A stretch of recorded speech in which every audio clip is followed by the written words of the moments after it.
Alright, hello, ladies and gentlemen, and Pokemon trainers of all ages. Welcome to the Collector Store Valentine's Day special. It's just me going live alone. I'm playing Sazbutt today, and I don't know who's on what side. I don't have team sheets, but we're going to give this a try anyway. So it looks like we have a potential Parish Trap team. That's kind of what you expect when you see Screamtail and Gothitelle, backed up by a Medicham, Regigigas, Fluttermane, and Tornadus. I don't really... So this is Skill Swap on the Regigigas, huge power, with a Parish Trap combo. Bring the Parish, no Trap, versus a Trick Room Ursaluna with a very standard... Ogrepon-Wellspring, Incineroar, Fluttermane, and then a Galarian Moltres. So both teams are bringing a little bit of heat, although Kyle, our perspective player, is bringing a lot more interesting things than Serona Keys on the opposite side. So we'll be having the Regigigas player as our perspective.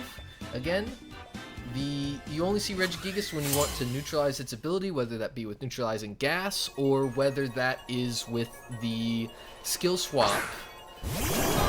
So let's see, so we're starting out with a Trick Room mode versus the skill swap mode. So let's see what we can do here. So obviously Ursaluna, Guts, Flame Orb, very strong, very powerful, but if you want to take the time to get Trick Room set up, suddenly Medicham's going to be able to skill swap off with no problem. So we'll see. We're seeing the skill swap immediately, and skill swap has a lot of applications. If the Ursaluna has Earthquake, for example, you can steal the Levitate from the Cresselia, making you immune to Earthquakes and making the Cresselia vulnerable to them. But I suspect, unless someone feels like getting cheeky, we're just going to see the setup on this turn. We'll see the huge power get sent onto the Regigigas, and we will see the Trick Room set up by the opponent.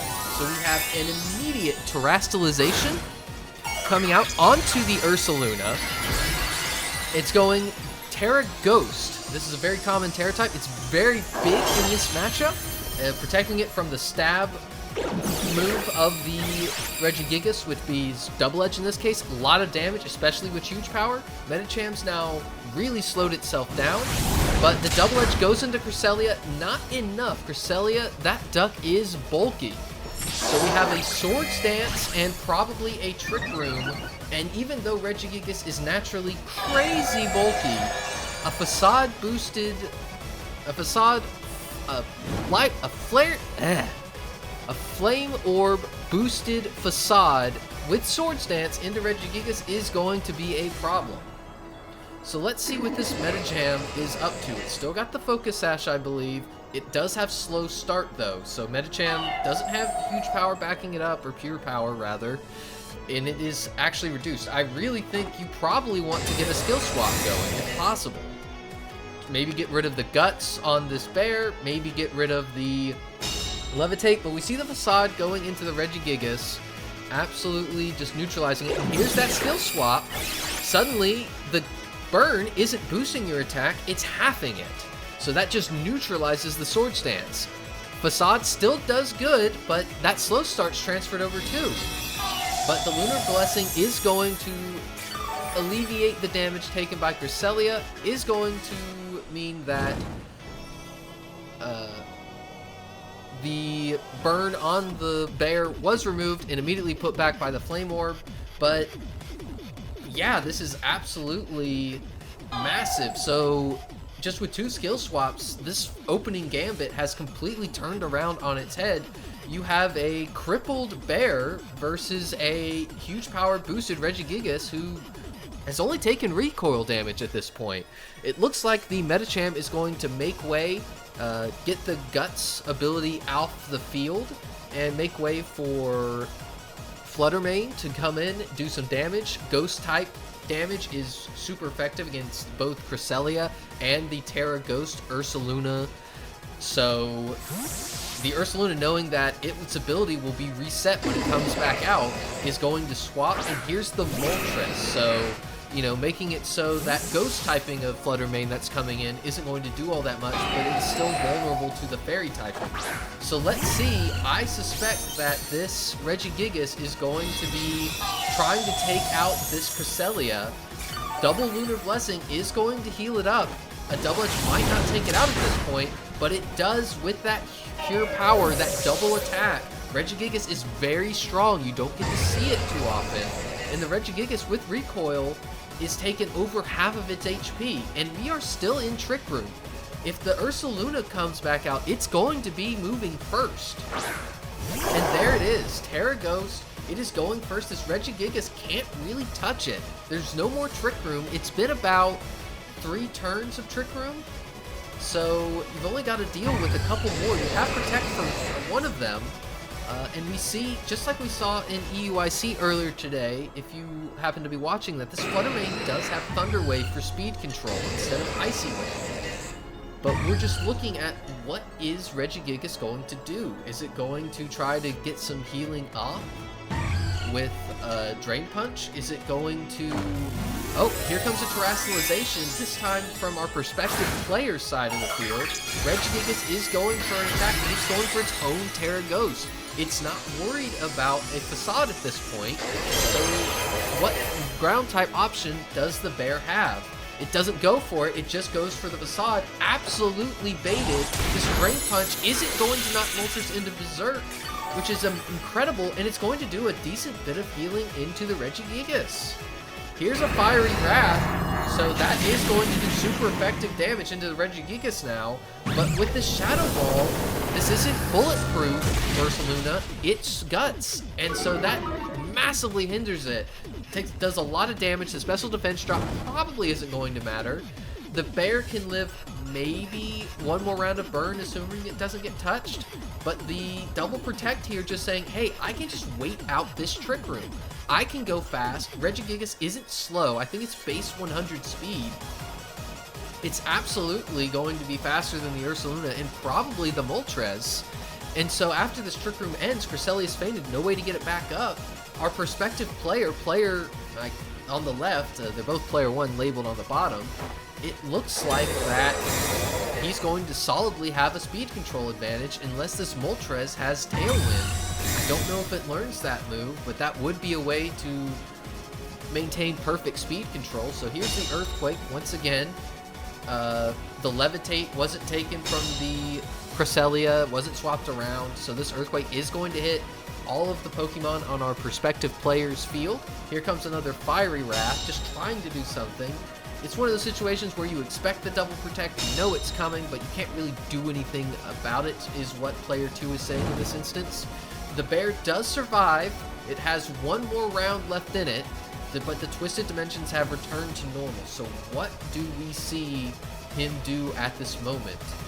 No Lunar Blessings to heal it, and Regigigas looks like it's just wanting to take out the Moltres at this point, potentially. No, it's saying, hey, I don't want to let you get an attack off. I'm just going to high horsepower you into the ground. Nope. Really, I think this is probably the best play. Moonblast should easily take out the Moltres. Maybe Moltres, if it was bulky and at higher HP, could have lived, but at just over 50%, no chance. Fluttermane is Life Orb. That's interesting to know. High horsepower we see going down, does not miss, takes out the bear, and we are in a 1v4 situation. Remember that the Medicham swapped out of its own volition, didn't take any damage, and we'll see it's Fluttermane in the back, and I've seen Fluttermane do some amazing things, but I don't see it coming back from this. It's probably faster than the Regigigas and probably can take it out, but we'll see. Kyle's Fluttermane is going to go for speed control. Here comes a Dazzling Gleam. Regigigas so bulky, just going to take it out. And I was very nervous about that Thunder Wave because suddenly, you know, if you had gone for Shadow Ball, you just won the game. Why go for speed control when you can just take it out over a couple of turns? Now, a Dazzling Gleam will get a double knockout, and is Fluttermane going to be able to take it out? Surely something in the back for player 1 is going to be able to do chip damage to this Fluttermane, right? Medicham, I don't remember what all moves it has. It had a fighting type move. Did it have another coverage option? Because Medicham might be doing nothing. And it's just Perish. There's no moves for them to hit. That Thunder Wave was a massive throw. It was colossal. All you had to do was tap it. I understand wanting to get speed control, but this Screamtail doesn't appear to have any moves that can hit this Fluttermane, and neither does the Medicham. How do you win? You can go for a Disable in Encore and force it to struggle itself to death. I guess that's what you have to do, but we'll see. I don't really... So here's the Disable. So if this Fluttermane went for Shadow Ball and it crits...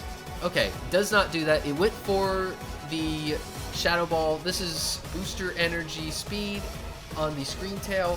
That got very dangerous very quickly. I didn't see the out, so maybe the Thunder Wave was the better play. I do apologize for that.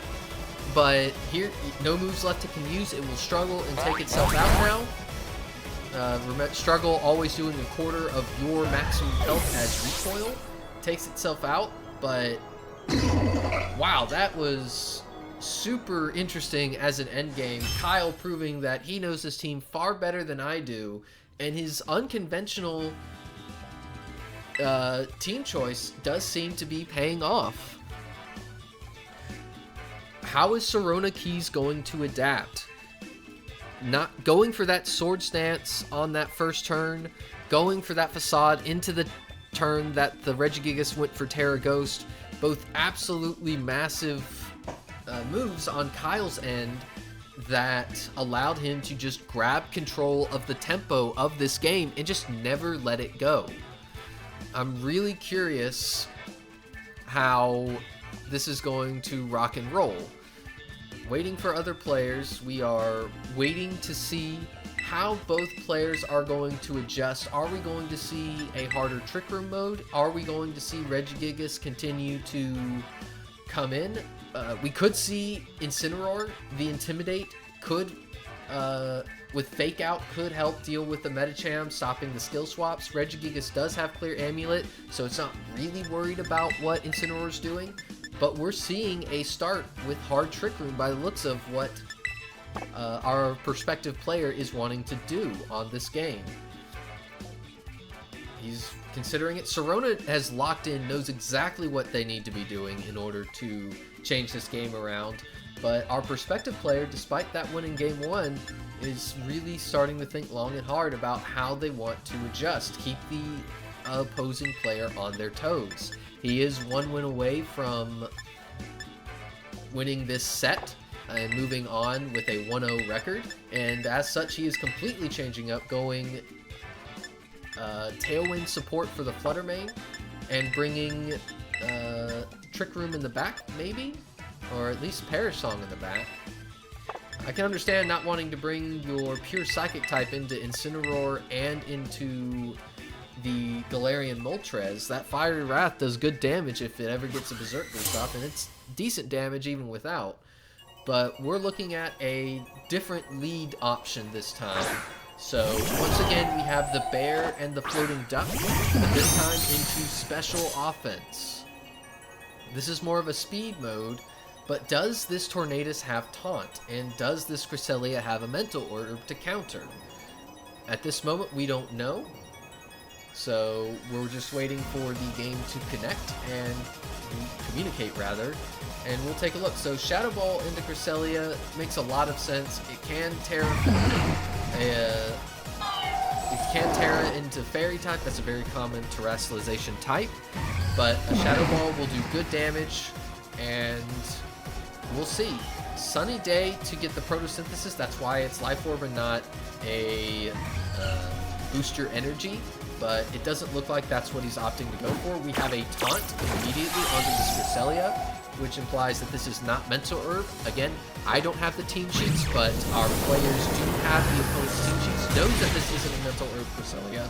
and gets half damage off onto this Cresselia with that Shadow Ball. Cresselia saying, I'm going to do speed control a different way. I am thinking that I can just speed drop with Icy Wind. Very interesting. We see an Earthquake. Fluttermane isn't really that bulky, and after that Icy Wind, after that Lightning Rigmarole, this is probably going... No! Without that Guts boost, Fluttermane sticks around for one more attack, and that's massive. Even with the Icy Wind speed drop, this Cresselia probably isn't faster than Fluttermane, and again, I don't know the calcs, but there's a Tailwind ready to back it up if necessary. Fluttermane saying, I think you're going to do something, I'm going to go for Moon... Nope. He's debating between Moonblast and Shadow Ball, while Tornadus is saying, hey, you have some speed control, you are taunted, you're not going for Trick Room, so maybe I'm going to set up a Tailwind to set me up for the future. We're really just considering, so looks like we are locking into Tailwind Moonblast, Moonblast doing more damage than a Shadow Ball baseline, but probably isn't enough to kill without a crit. So here's the Moonblast going into Cresselia, does not get the KO. Fluttermane, does it take itself out? No, so the Icy Wind will do spread damage, Tornadus will stay up, but all it takes is a single Facade in order to take out this Tornadus. We'll take a look and see. But again, it's Earthquake. Maybe expecting a swap from the Fluttermane in future. But that Earthquake just whiffs on everything and takes a little bit of chip damage. But now we're looking at Medicham or Regigigas coming out. And Medicham, you know, doesn't have that many great moves. The Bear is weak to fighting, but Terrestrialization is still on the field. Taunt is still up, so we'll see what's coming. A Fake Out probably would kill Cresselia at this point, but we'll see. It could just be a Bleak Wind Storm to try to get some spread damage, or it could be a swap, so let's take a look. So Skill Swap is coming onto something, maybe? Nope. Really a lot to consider at this point. A much different set of circumstances than Game 1, so we're looking at, I believe that was a Bleak Wind Storm from the Tornadus, and I'm not sure what the Medicham clicked on this first turn. Maybe a Fake Out, maybe saying, hey, if I click Close Combat into your Bear and you don't Terrestrialize, it misses into something. It does hit the Cresselia does go down, but it misses the Bear. That could be huge. Let's see how this Medicham is trained. I suspect max speed, max attack. Here comes a Close Combat, does not go for the Terra Ghost, and that was a mistake. The Bear goes down, and we have a complete reversal. Again, no speed control. That taunt shut down the Cresselia lead. Even when the Cresselia read into it and just clicked Icy Wind, the Tailwind just completely offset those two speed drops that the Tornadus had and outsped the slow Trick Room Pokemon that our opposing players had. So we have, in the back, special attacking power, Moltres and Fluttermane, and that is very dangerous. Regigigas can come out and get skill swapped into, and just immediately remove the slow start as an option. With Tailwind up, that's probably going to go off before a potential double knockout, double attack into the Medicham, so this is going to be uncontested. So let's see how Galarian Moltres and the Fluttermane want to respond to this. Are they going to go for double spread move? Here comes that Terrestrialization, wanting to save it for this point, willing to sacrifice the Ursaluna in order to get this extra damage on the Fluttermane. I have to expect a spread move in Dazzling Gleam here. Here comes the skill swap, making this an incredibly powerful Regigigas, and that slow start is completely able to be traded off to an opposing Pokemon. This is going to take Medicham down. The Focus Sash do really good damage to Regigigas. That is incredibly dangerous. Here's a Fiery Wrap, not super effective on Regigigas this time, but suddenly Regigigas is down at half HP, and this is looking really dicey. So let's look at how Regigigas can impact the field, because it is in the position it wants to be in. It is at half HP, its attack stat is doubled instead of halved. you have to look at how can I do this. I don't know if Fluttermane has Protect, but a Double Edge will easily take it out at this point. But you have to consider, how do you handle the Moltres? You want to get it down low, but not take it under half to prevent it from getting a boost. We know a Drain Punch will do so, but will a Bleakwind Storm? And if Regigigas goes for a Double Edge, I have to assume Tornadus is going to be faster than the Regigigas. So let's see. Here comes a taunt. Doesn't hit the Moltres. Prankster moves not effective into Dark-type Pokemon. So that was just a bit of a wash, or maybe that was intentional, not wanting to allow the Moltres to get a Bleakwind Storm off. But here comes a massive amount of recoil. Will the Galarian Moltres be able to, will the Regigigas survive? And it does. Perhaps that was the better play, not wanting to risk a crit, getting Moltres into Berserk range. The Tailwind has faded, and so we can reset it up and go for another Double Edge, or potentially a Protect, or a Drain Punch, thinking, hey, I think I can live another one if I get some healing, or wanting to go for a Double Edge to just try to nuke this thing. It really is dangerous. If this Moltres survives, a +1 boosted Fire Wrath will take out both of the Pokemon on our prospective player's side of the field. You see a Drain Punch, we know that's not going to send the Berserk barring a crit, so it really comes down to, does this give Regigigas enough health? And that's going to be very, very close. This is still a spread move, Regigigas is still bulky, but without that Berserk boost, this Moltres really hasn't been able to get anything going. So we'll see a Double Edge coming. Bleakwind Storm accuracy has been terrible, but even with those misses, I have to say this Tornadus was absolutely the MVP this game. It shut down the Trick Room lead and the Tailwind support after the fact, let the Regigigas outmaneuver the Fluttermane that could have potentially taken it out. And so we have Tornadus, the last man on the field, and our prospective player Kyle winning this set 2-0, and he's moving on with a 1-0 record. So with that, I'm going to sign off.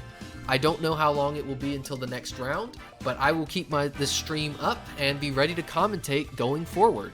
Thank you all so much for watching.